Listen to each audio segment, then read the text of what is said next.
విషయంలోకి వెళ్ళడానికి ముందుగా జన సైనికులకు ఒక ముఖ్యమైన సలహా. మీలో చాలామంది గత 7 దశాబ్దాలుగా 2 వర్గాలు నడిపిన పొలిటికల్ పార్టీలకి బానిసలుగా ఉన్నారు. ఇప్పుడు మీవాడు అనుకునే జనసేనాని పవన్ కళ్యాణ్ సీఎం అయ్యే గోల్డెన్ ఛాన్స్ వస్తోంది. ప్రస్తుతానికైతే టీడీపీలోని నాయకత్వలేమిని, నిస్సహాయతని నిచ్చెనగా చేసుకుని సీఎం కాబోతున్నారు పవన్ కళ్యాణ్. అయితే పవన్ కళ్యాణ్ సీఎం అవుతారని మీరు బలంగా విశ్వసించాలి. ప్రస్తుతం కొన్ని కరుడుగట్టిన టీడీపీ ఛానల్స్ మీరు చూస్తూ ఉండవచ్చు. ఆ ఛానల్స్ పొరపాటును కూడా పవన్ కళ్యాణ్ సీఎం అవుతారనే మాట మాట్లాడరు. చంద్రబాబుకు అనుకూలంగా పచ్చి అబద్ధాలు చెబుతూ ఉంటారు. దాదాపుగా అన్ని నిజాలై తెలియజేసే పాలిసినీ లాంటి ఛానల్స్ని ఎంకరేజ్ చేయండి.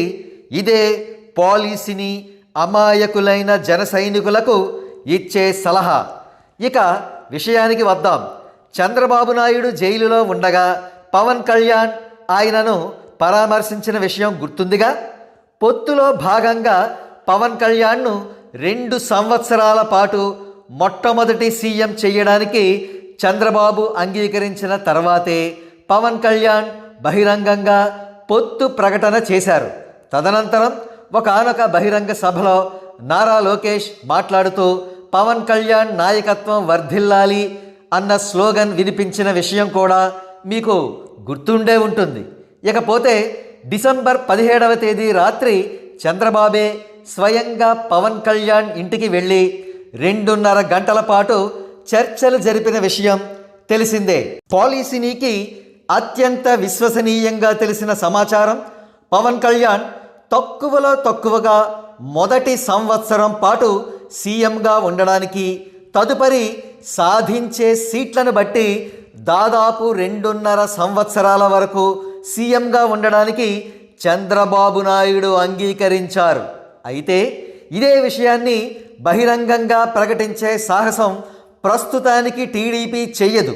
ఎందుకంటే టీడీపీకి ఉండే కరుడుగట్టిన కులగజ్జీ బెల్ట్కి పవన్ కళ్యాణ్ సీఎం అవ్వడం అస్సలు ఇష్టం ఉండదు.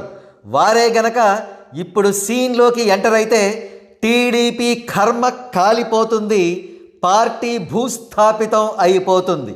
కానీ జన సైనికుల్లో టీడీపీ మీద నమ్మకం కలగాలంటే ఏదో ఒక రూపంలో టీడీపీ పెద్ద నాయకుల నుండి పవన్ కళ్యాణ్ సీఎం అనే మాట వచ్చి తీరాలి. ఆ పని రాబోయే డిసెంబర్ 20వ తేదీన వైజాగ్లో జరగనున్న యువగళం ముగింపు సదస్సులో నారా లోకేష్ చెయ్యబోతున్నాడని పాలిసినీకి ఒప్పందింది. పవన్ కళ్యాణ్ కాబోయే సీఎం అని స్వయంగా నారా లోకేషే లక్షలాది ప్రజలకు హింట్ ఇవ్వబోతున్నాడట. మరి ఈ వార్తలో నిజం ఉందా? మరో 2 రోజుల పాటు వేచి చూద్దాం.